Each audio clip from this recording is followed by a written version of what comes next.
What's going on, friends and fam? Thank you guys so much for tuning in to Every Day is a Saturday with your host, me, myself, and I, Brian Roof. Hey, guys, before we get started into today's great interview, I would like to let you guys all know, if you guys are on the Spotify side and you guys are listening, hey, at the end of the show or even during the show, you guys are there's opportunities to do little questions and things like that.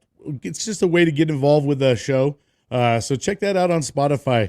Not too many people ever answer the questions or get involved with it. So I'm just going to throw it out there. If you're listening on Spotify, check that out. Also, if you guys could help me over there, smash a like. Let me know what you think about the show. I could really use the feedback. All right, so let's go ahead and get into our next guest. I am excited to bring on my next guest. My next guest served his country proud in the United States Army. I know he wasn't ready to be a Marine yet, but it's okay. We still love him. He also is very, passionate about educating and teaching, his fellow veterans about alternative method for medicine, which I myself partake in, and that's our favorite marijuana, weed, whatever you want to call it. But a lot of us out there are now finding out the great, medicinal purposes from it. So I'm extremely excited to have him on. His name is T.J. Durkin, and let's go ahead and give him a warm welcome. What's going on, TJ? What's going on, Brian? How you doing, brother? Hey, man, I can't complain. You know what they usually say about that. Anyways, Nobody if we complain, yeah, exactly, bro. You can just go ahead and finish it off for me. yeah, nobody listens. Right. So, hey, TJ, man, let's go ahead and get into a little bit about yourself. Let's get to know you, and then we'll kind of get to see what you got going on today. But let us know where you kind of grew up. What made you not ready to be a Marine yet, and well, I told you I've given you the answer to that, but I guess you don't like hearing it. So, nah, nah. I put my crayons in both ears.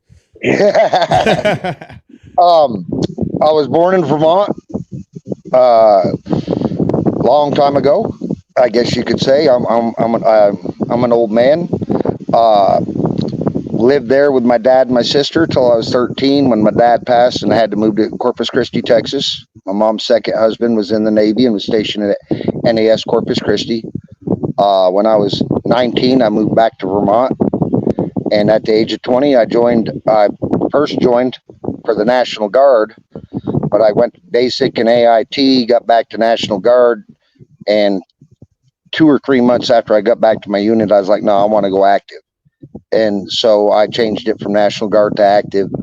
I wish I would have gone active from the beginning because I got stuck in an MOS that was hard to get out of and hard to get promoted in. So, but I was a tank mechanic.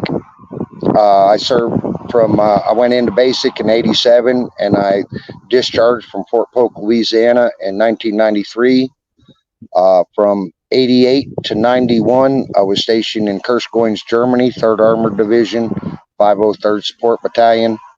And the last 6 months of that, or not the last 6 months, but pretty close to the last 6 months of that deployment was Desert Storm. So, and then because when we were in Desert Storm, they disbanded our unit. When I went back to Germany, I out-processed and went to Fort Polk, Louisiana. And I was there for about 1.5 years. Okay. And then when I got out of the Army, I started driving truck for a while. Met my second wife in Nebraska. Stayed there until 99, and now I'm down in Kansas. Been here since 99. Outstanding. Now, I guess let's elaborate a little bit more on maybe the Army and stuff, and about just talk about a little bit more about how the Army was for you, and what made you end up kind of decide to be a tank mechanic, and kind of fill us in on that kind of stuff. As far as being a tank mechanic, because I first joined for National Guard, it was for a specific unit, specific spot. Sure. They're kind of like, this is the spot we need filled. 63 Hotel, which is track vehicle repair. It's third shop track vehicle repair. and so that really wasn't a choice. I knew with my test scores and everything, I found out later that I would have had a lot better choice, or I would have had a whole lot more options if I would have gone active to begin with, off my first test scores.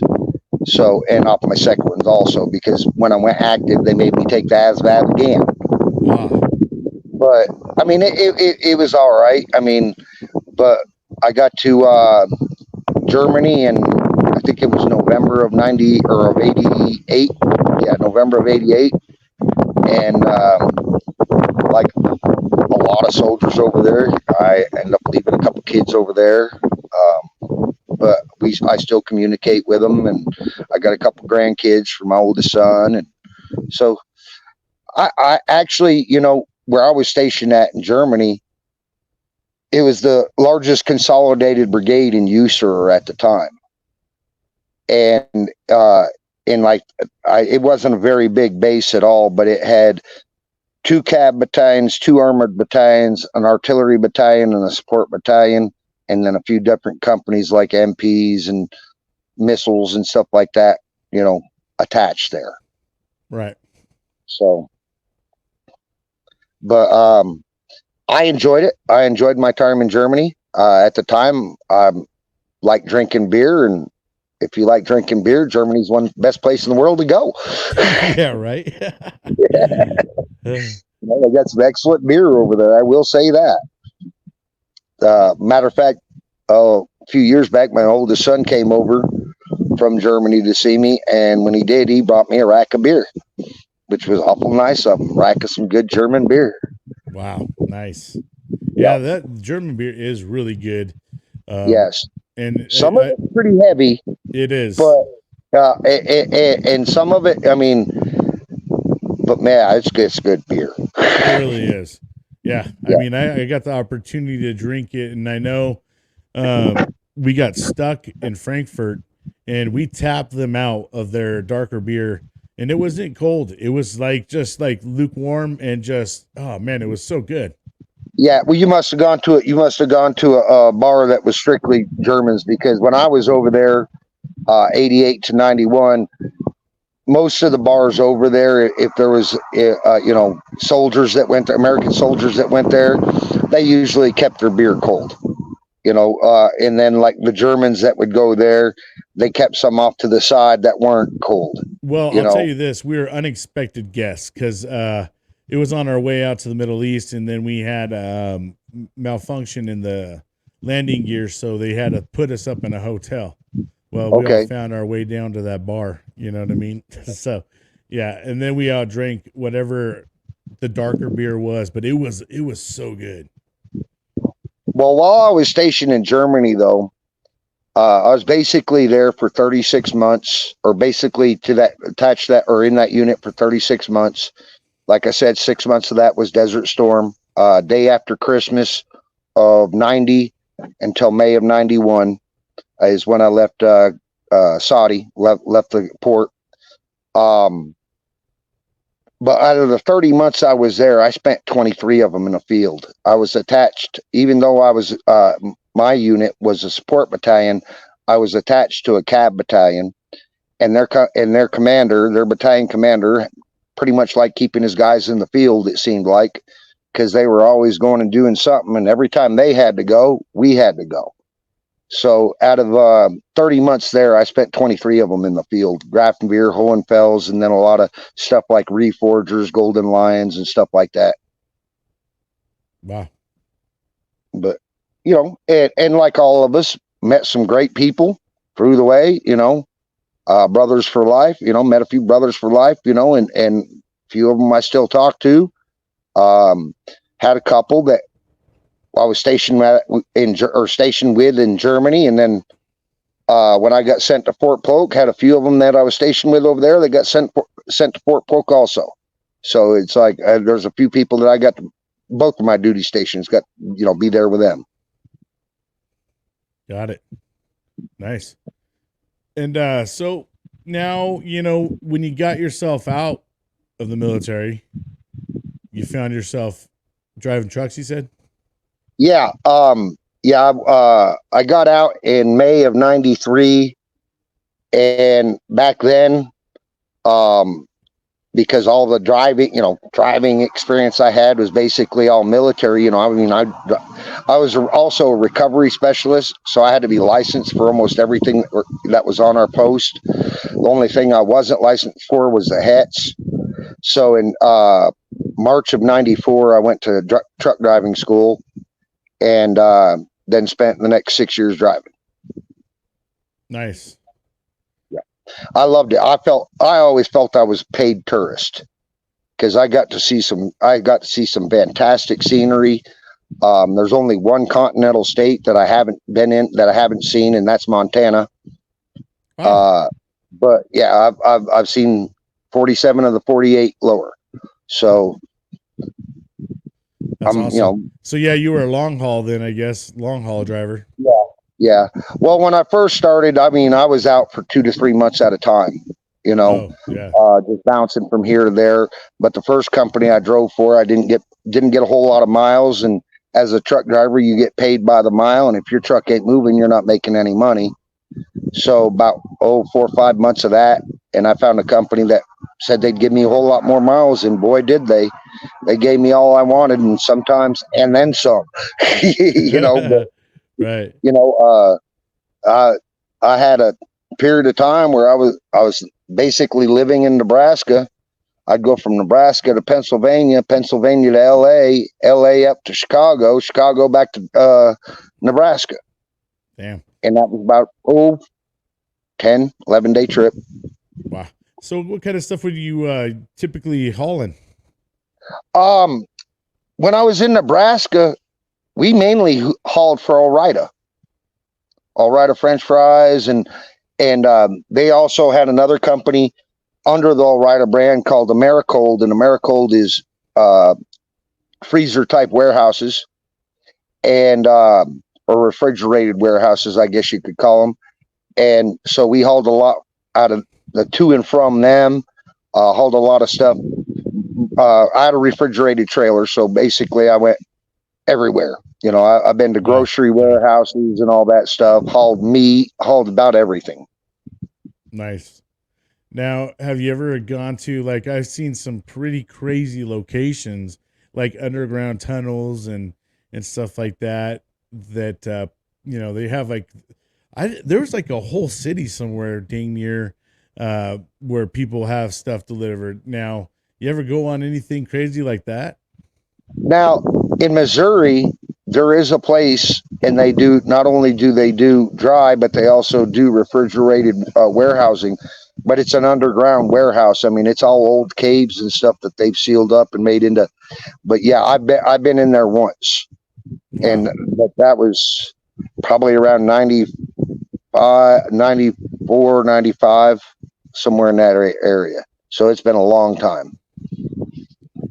Jeez, man. I know I was seeing some video about it, and I'm just like, wow, that is amazing. Yeah. They literally miles and miles and miles all underground. I was just impressed. Dock after dock, and it had its own little signs, like, I guess, which way to go if you have a delivery, Unbelievable. And to be honest, man, going down in those, it's almost kind of intimidating, because you look and it's like the spots you got to back into, you don't have a whole lot of room. You better know what the hell you're doing to get into those spots, And so it's a little bit on the intimidating side sometimes. Yeah, no, do that, man. But the thought that's going through your head, like, if I hit this wall or something, what's coming down? And what if one day, some knucklehead came in there and boom, and I mean, you're in there, and I mean, I would not want to be caught in there, man. I've always been the type of person, I try not to look at hypotheticals, because then I'd be worried about everything. Hell, I already have really bad anxiety. I don't need to be worrying about shit that might happen. No, I got you. Yeah, you could really get inside your head. I mean, just going into that tunnel alone.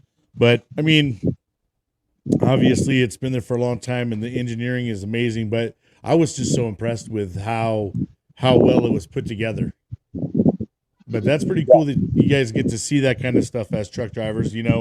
I mean, truck Man, drivers get to see all kinds of different things from going from state to states.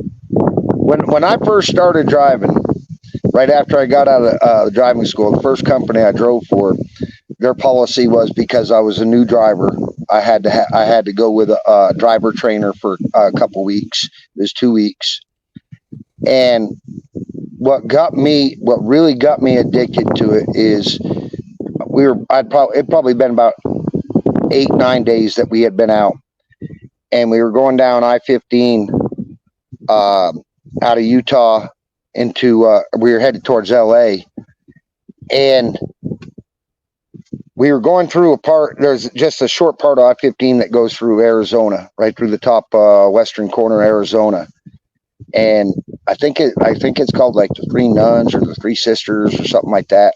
I forgot what it was, but I had woke up.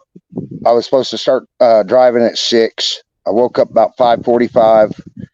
Come out of the bunk and I sat down in the passenger seat, and it had just rained, and the sun was coming up, and it was sunrise, and we were going through the valley, surrounded on both sides by mountains, and it was probably the most breathtaking sight that I've ever seen. I mean, just because the glistening of the water with the sunrise and all that, it was just, I mean, unbelievably amazing. And it kind of got me hooked, and that's where I decided, nope, this is going to make me a paid tourist. I get paid to go look at stuff.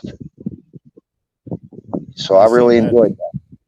Yeah, and then so what did you do after you stopped truck driving? I stopped truck driving in 98, right before I left my second wife, and I moved down here to Kansas. I've been doing I worked for a company that built machines, and I did all the electrical work for the machines. Built all the electrical panels, all the cables, plug and play cables for that machine. And then I went to another spot, and we were rebuilding injection mold machines, and I was rewiring all these injection mold machines. Basically, when we got them, they were completely stripped down, and everything had to be all new wires and boxes and control boxes, and that had to be put on, or had to be built and put on.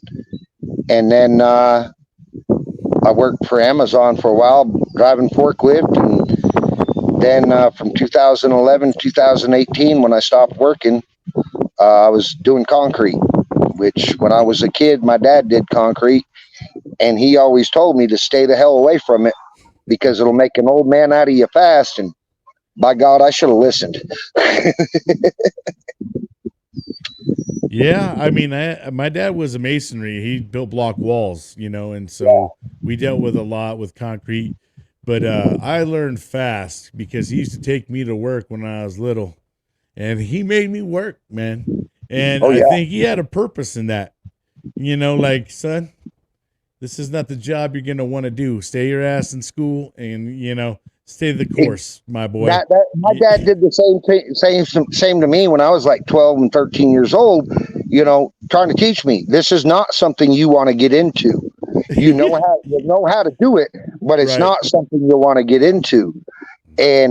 But I was hired under that company as a carpenter, which I've done, throughout my life a few times.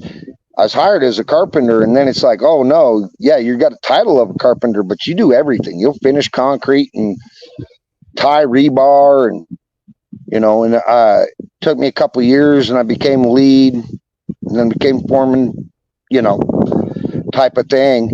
But still, I don't care.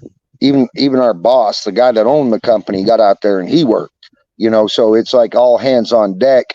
Nobody gets to sit back and say, you do this while I sit here and watch. No. That never happened for me. Yeah, and you probably started primarily doing concrete, the carpenter, but hey, we got another concrete job to do over here, Well, mainly we worked out that there's an oil refinery in Coffeyville, Kansas.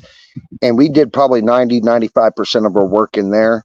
Okay. So, Yeah, we did a lot of big slabs and a lot of, but mainly it was mostly like piers and, having piers dug and pouring piers and stuff like that. Doing a lot of stuff like that, but we were always busy. Hell, we even did some steel work in there. Nice. Yeah. Outstanding. So let's kind of shift our focus a little bit on a different side and kind of get on to, what you got going on now. And, let's talk a little bit more about the Veterans Canna Coalition and all that stuff, because there's a lot of great things you got going on, and I would love to share it with everybody else. Well, for a while I was, as of about 4/20 of 2021, I was pretty much vice president of another veterans group, great bunch of people. I left just due to differences of vision, and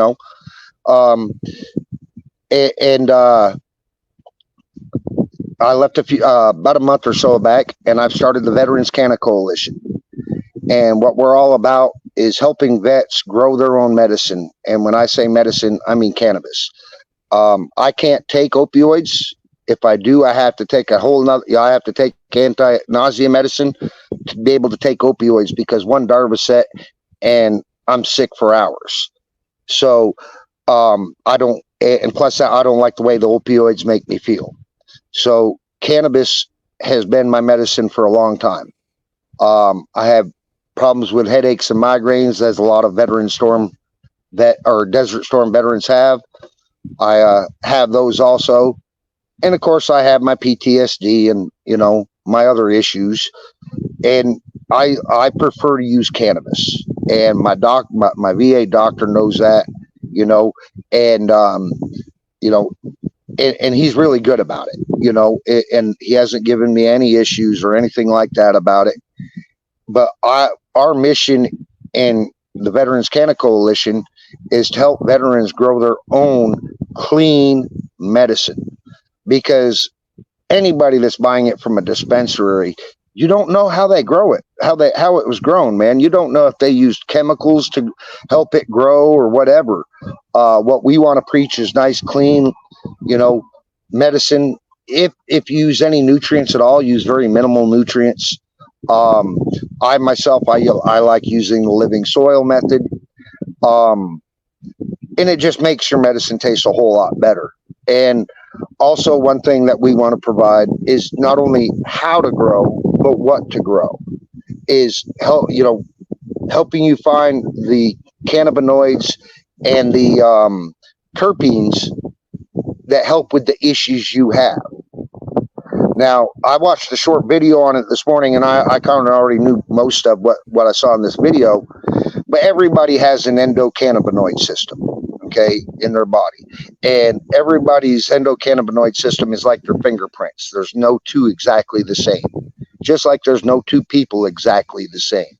Even, the twins aren't exactly the same. Right. But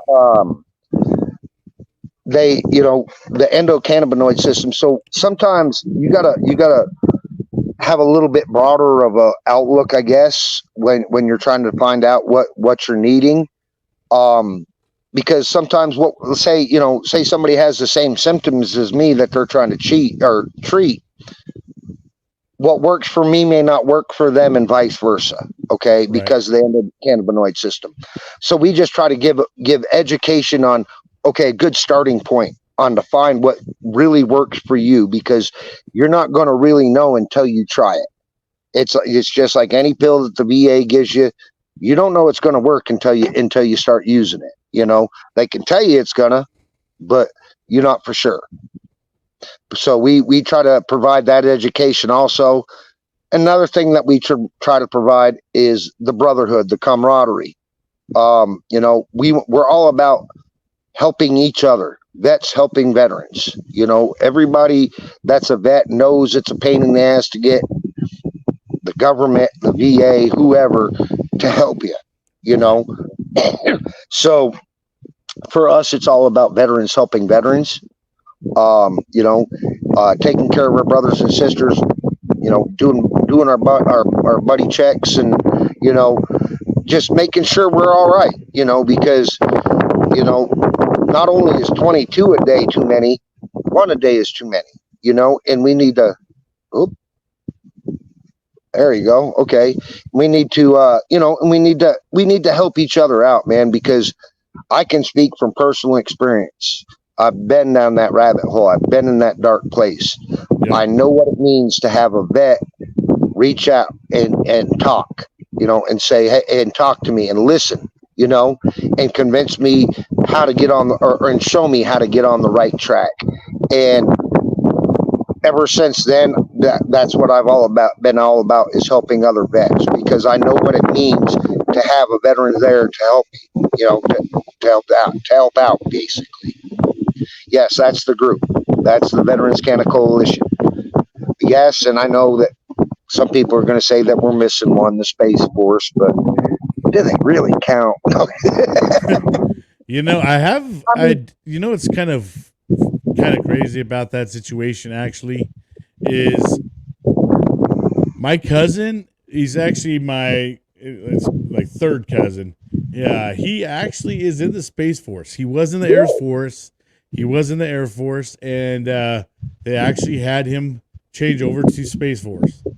He didn't want to and didn't have a choice, but he did. I imagine that it's, you know, a whole lot. Right now, it's mainly just computer people and stuff like that. Yeah, it's going to be hard to find them. I mean, honestly, it is kind of like that unicorn of the group. Yeah. Like, you know, I can't wait till that one Space Force guy comes on my show and enlightens me. You know what I mean? Because I got a lot of questions. Well, I mean, to be honest, there could be a few Space Force veterans out there, you know, but really, you know, probably not yet. You know, right, and that's why yeah, exactly.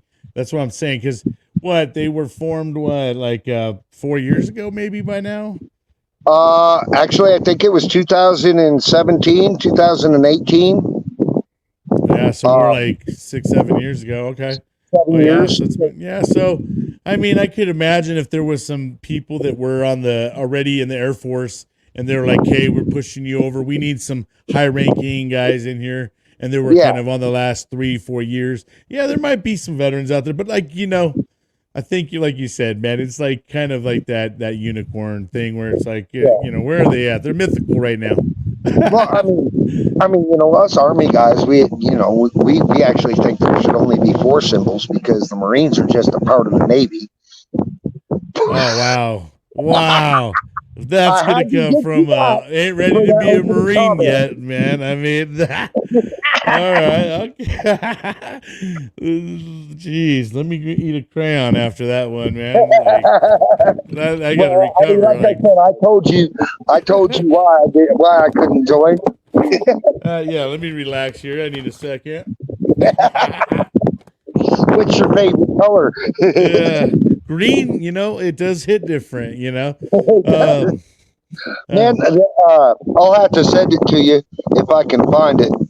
But I saw a picture. It was a meme, of course, but it was MREs made straight for Marines, and it was crayons. CREs. I've been seeing those. Yeah. There's a guy that went ahead and making money, man. I mean, good for him. Really? Yeah, took it and ran with it. Now it is CREs, and I think it's like they're like chocolates, but they're crayon and they're edible. So man, those cool. MRE boosts. You know, MREs I mean, were rough, man. Oh my God, were rough. You had to have a creative side if you wanted to try to get something that tasted halfway decent.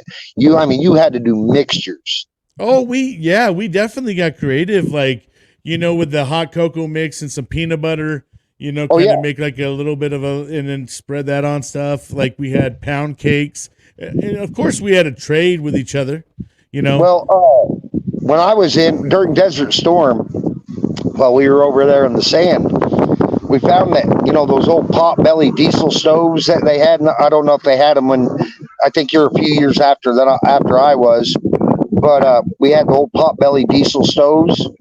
Well, if you bury that halfway in the sand and only leave a top part of it sticking out of the sand, it warms up the sand. So at night, actually, you could have an open-sided tent and it'd stay kind of warm in there, okay, because the sand would stay kind of warm. But the next morning, we take our entrenching tool and we dig a little hole and we'd mix up our MRE and dump it in that hole for about 5 minutes, and you have a nice hot breakfast.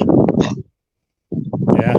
No, we're just using the good old put them in the little sleeve, add water to it, and it cooks it up. They didn't have the sleeves at that time. Yeah, well, that's what we used, and then we always found other ways to use them.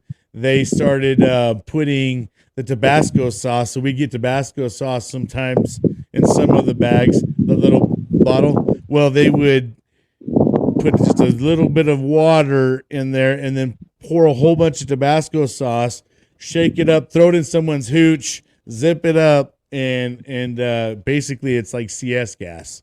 Man, the worst MREs, and I mean the chicken a la king was just nastiness. It's like I'd rather go hungry than eat that crap. I was not a fan of the bean and cheese burrito. Well, that came after me then, because like I remember the first generation MREs. Okay, yeah, I'm sure you guys had cigarettes in it. Beef patty and the dehydrated pork patty.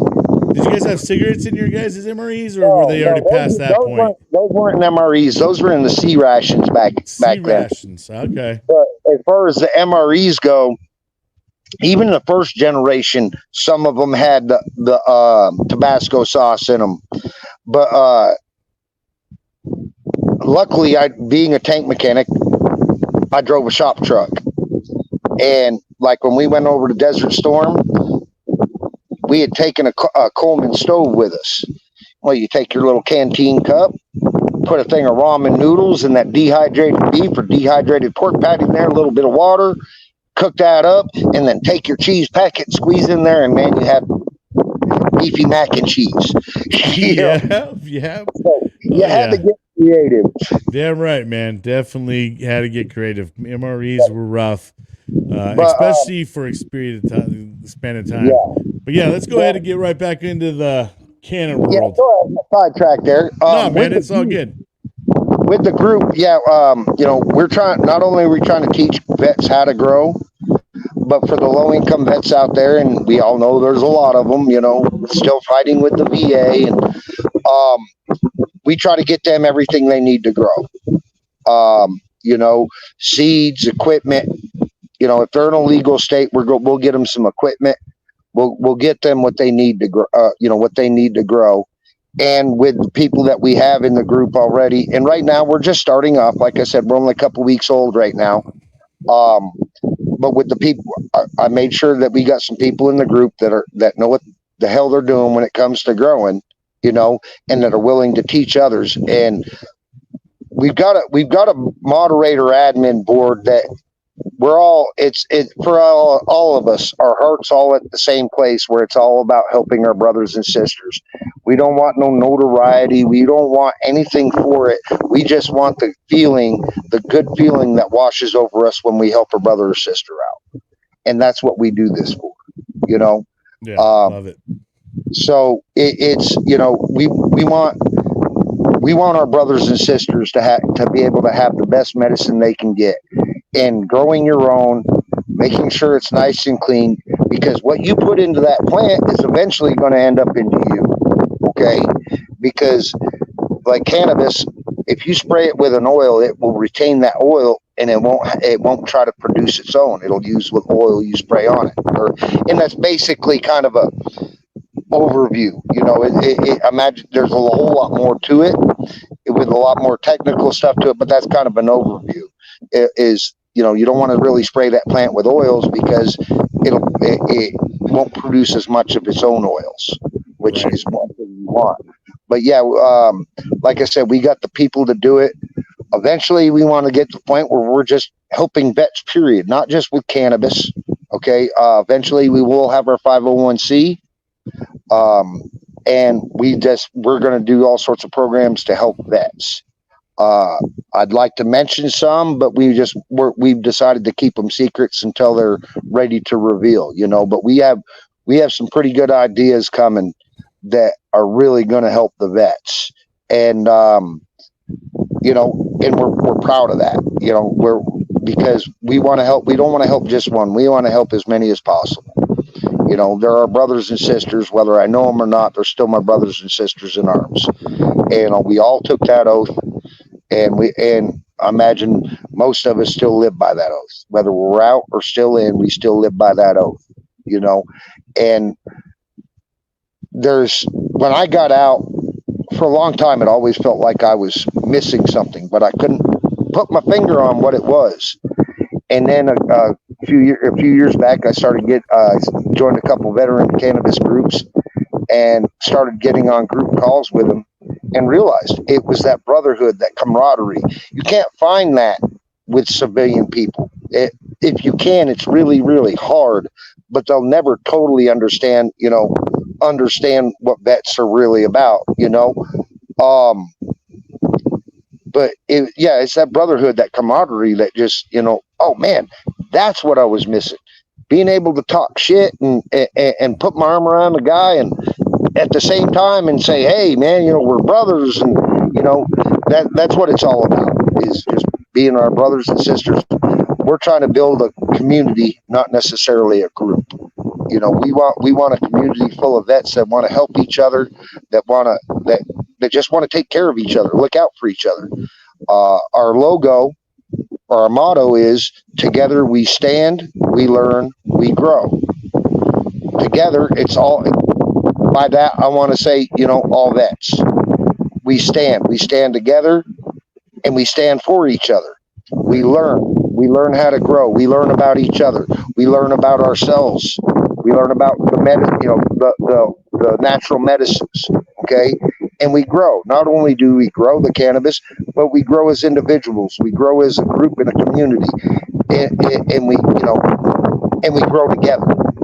And so that's our motto, and I really believe that. I really stand by that. That's what I'm looking for. I don't want anybody coming in the group and, oh, I've been growing for 10 years and this dude's a newbie, and I'm going to let him know he asked a stupid question. Nah, that ain't going to fly. That's just not going to happen. We don't want that. We're there for each other, and that's what it's all about. And that's great, man, because, I think it's important that the world starts to focus more on building each other up than tearing each other down. You know what I mean? Because we've gotten to that level where we look at someone, they're doing great, and then the first instinct is people want to tear them down and try to pick everything that they're doing wrong when they're in the right direction. And sometimes that even the sad part about it is that it does hinder some people, because some people rely so heavily or are very loyal people to the fault that they love their people, that they're willing to listen and hear them and allow them to prevent them moving in the direction that they want to go. Yeah. By tearing them down, or just, oh, that sucks. Like, why would you want to do that? Things like that. Those there's no need for that. Right. There is no need at all for that. Sure. And there's a TV show back a few years that was really, really popular, Game of Thrones. Right. And there's one little short clip in there that rang so true to me that it hasn't left me. It was back when the original king was still there, and he asked his wife, he's like, okay, what's more powerful, 5 or 1? And she's like, 5. And he's like, okay, 5 individuals or 1 group of people that come together. Now, which more is powerful? So working together, working for each other, with each other, is more powerful than working by yourself. And we can get a whole lot more accomplished for our community, working together, helping each other. And I think that it's important for us as a veteran community who have experienced what it's like to work together in very extreme conditions, and, Yes. and then basically not give a shit where they came from, what color they are, what religion they are, all those type of things that are unfortunately world is facing.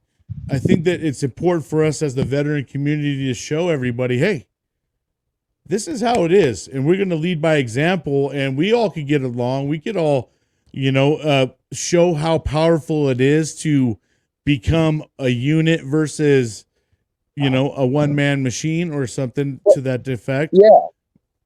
Yeah. Well, one thing I feel that one thing that the military had or taught all of us, okay, is that now you may not like the guy that's sitting in your foxhole next to you, Right. but when it hits the fan, you're going to be able to count on that guy. He's going to have your back, and you're going to have his. Okay, you get along. You work together. And to me, that's really important for the veteran community. Because that is one thing that we were trained to do. So it's one thing we've done for a long time. And it's let's get along, let's work together.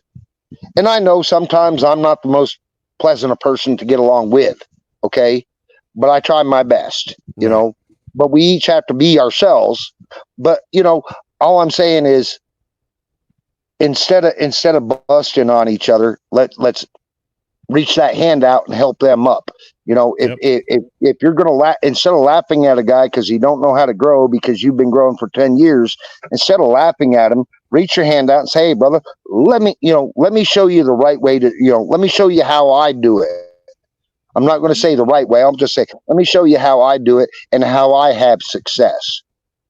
And that's, to me, that's what counts. That's what, right there that's how it should be.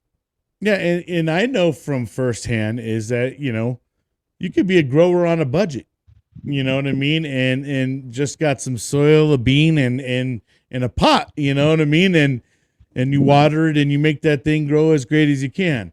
But, Yeah. A lot of times people want to do it because they have a feeling and they really want to do it. Now they may not have all the resources at the time to make it the grandest of thing, but they're going to learn from that. They're going to learn from when they plan it. They're going to say, whoa, what could I do better this next time? Yeah, well, that's the thing with our group. We may not get them out the grandest of setups. We may not get them an 8x8 tent with all the lights they need. Right. That's expensive. Yes. We're going to get them what they need so they can start growing their own, and they may not be able to grow everything they need with it, but it'll take a big burden off their shoulders because everybody knows there's a couple states where it's kind of cheap, but most states it's expensive as hell. And like I said before, you don't know what that stuff was grown in, you don't, or grown with. You don't know exactly what you're getting. To us, we work with some fantastic genetics companies, okay? Companies that make cannabis seeds. Fantastic genetics. So for my belief is if you got good genetics, as far as your seeds go, and good lights, you're going to get a whole lot further. Okay. Yep. Good genetics and good environment, you can definitely get a beautiful plant. Yeah. And once you fine tune, because it's like anything else, man. The first time you work on a car, you don't know what you're doing. Right. But a couple of years of doing it, and you got a pretty good idea. Yep. So that's the same thing with growing. And it also, we talked about this the other day, putting your hands in soil and working soil is very, and this is a undisputed scientific fact. Putting your hands, working soil with your hands is very therapeutic, very relaxing for people. Okay. Don't know what it is, why, but it is a proven fact that just working the soil with your hands and then being able to watch something that you planted this one little seed, and then you watch it grow and watch it get bigger, and then you watch it go into flower, and and then when you get to use that as your personal medicine, there's no better feeling in the world. Right. You're like, wow, I grew this. This is some of the best stuff ever because I grew it. it's just that it's rewarding for very many reasons. Growing Agreed. cannabis is very rewarding in a whole lot of different ways. I absolutely agree. And that even just goes for gardening and planting things in general. It's just, for one, you're getting yourself some vitamin D. You're outside, or if you have a tent inside. Either way, but tending to your vegetation, your plants, your fruit, whatever you are growing, it's just a whole different feeling. And you're like, yes, it's something. Again, you're trying to keep life of it, and then it produces for you. And then when you go to taste whatever that may be, because I mean, I don't know if you've ever had, I've done strawberries, I've done watermelons, I've done all kinds of different fruits. I'll tell you, eating those right off the plant, amazing. And such a different taste than it is from the store. 100%. I'll guarantee you're not going to go to the store and buy a tomato that tastes as good as the tomato that you grew in your backyard. There's no way. Too many processes that they go through for that. Right, and they pull them a little bit too premature off the plant, and so you lack a lot of flavor in the fruit or vegetables. Because I mean, I only know because I've grown before, and the comparison was like, there's no other. I mean, you can't compare your stuff that's out in your backyard or out somewhere that's freshly picked. You can't. There's no comparison. And like a lot of vegetables that you go to the store and buy. Okay, say you go buy some yellow squash. Oh, you de-seed them. Those seeds ain't no good because those are all GMO, genetically modified. Okay, they ain't no good. They're not gonna they're not gonna grow, and if they do, they're not gonna grow right. You want to get if you want the freshest vegetables and whatever. Again, it goes down to good genetics. Good seeds, and you want some seeds that aren't GMO because you can harvest a bunch of plants, pull the seeds out of those, dry them out, and you have them for next year. Yep. You have those seeds for next year. So it can be continuous. As long as you got some good seeds to begin with, you'll never run out of seeds if you do it right. Right, and there's also, I mean, it's crazy because I got into growing myself, and I love growing. It is very fun. I love the input and I love the output. But when you start learning how to clone as well, you find a really great plant that you like. You can start to learn how to clone, and you keep those genetics alive through cloning and stuff like that. I mean, there's just so much. It's crazy the stigma that's always been put on, weed smokers and stuff like that. Like, oh, potheads, they don't know nothing. There's such a science to growing the plant and making a great out product. There's a big difference, getting away from not having seeds and a whole bunch of stems inside your medicine.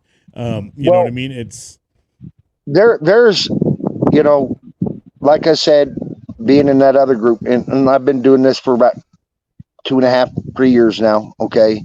And it just makes me feel good about, doing this. And so if people, if there's anybody out there that knew me 4 or 5 years ago before I got into this, they'd tell you straight out, I'm a completely different person. I'm here. I'm in a completely different place. I'm happy.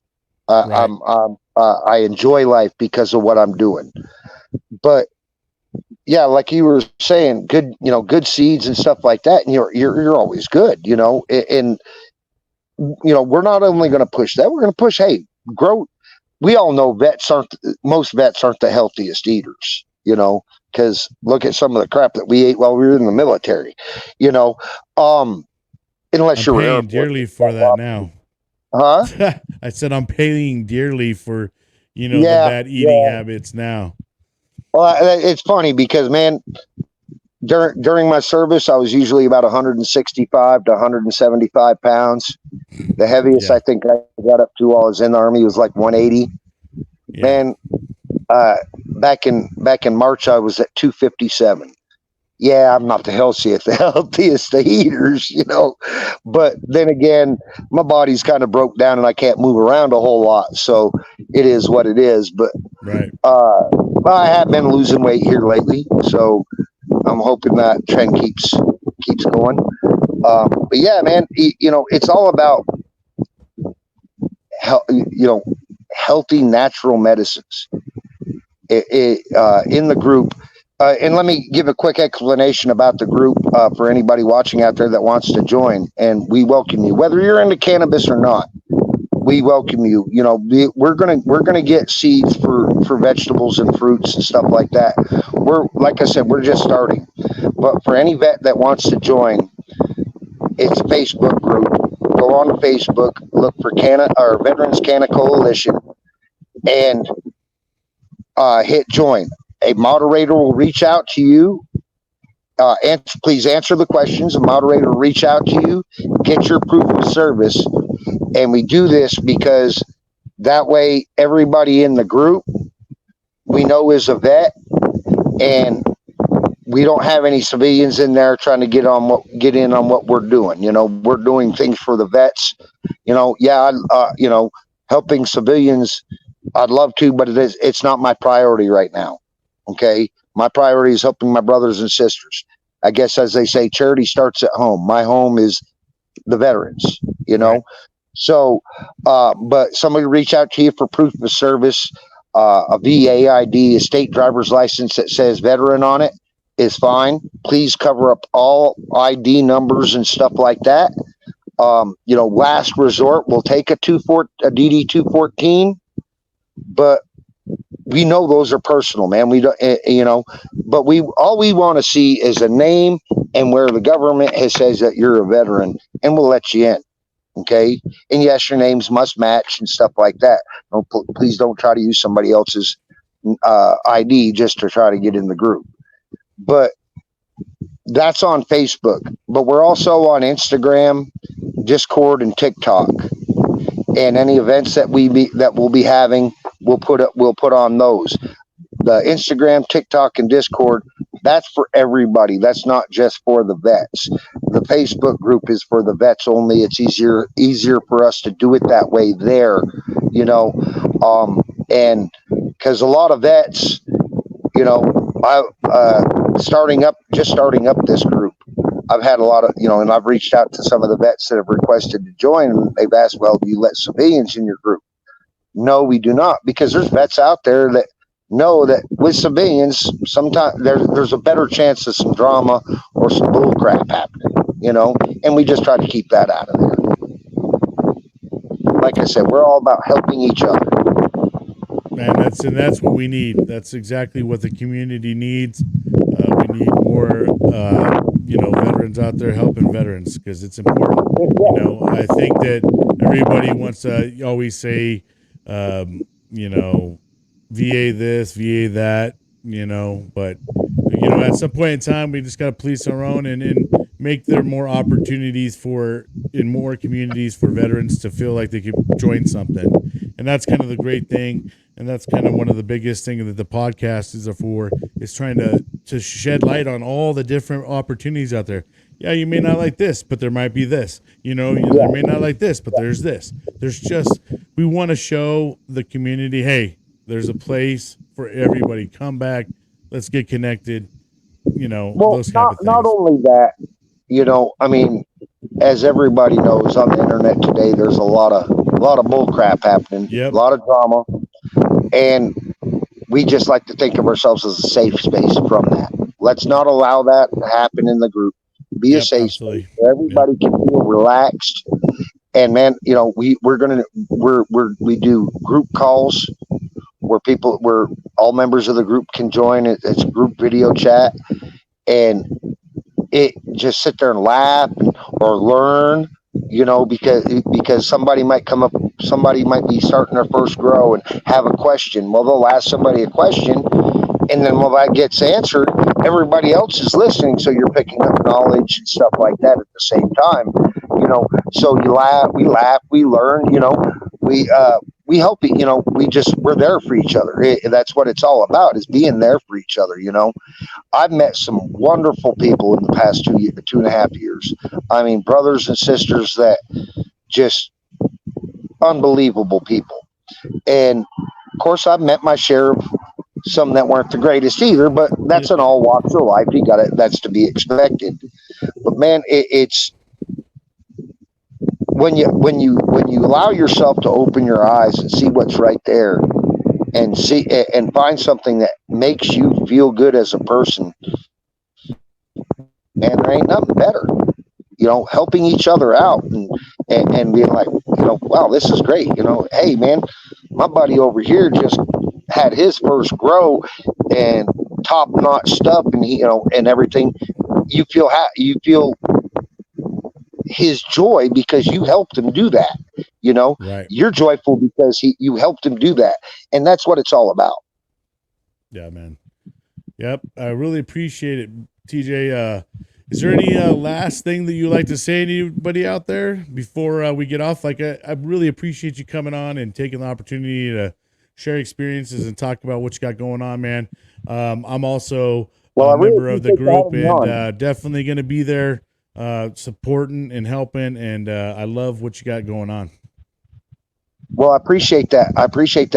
On Instagram, if you follow us on Instagram or TikTok or Discord, you'll be able to see, like, we'll be doing some fundraising auctions, auctioning off seeds and maybe some lights or nutrients or whatever. Okay, but mostly seeds. So we can raise money. So we have the resources to help the vets out, and that's why we're doing that. And we're going to be completely open about that. And everything. And once we get our 501c, it'll be public record. But so check us out. Even if you don't want to join, check us out. But if you do want to help, check us out on Instagram. Follow us on Instagram, and you'll be able to see when we're having our next fundraising auction. And if you want to buy some, you can get some really good seeds for some really cheap prices on these auctions. I mean, you'll pay less than 50% for a lot of them. So, but yet you're still helping out a good cause. Love it. All right, brother. Well, hey, like I said, once again, I appreciate you, brother.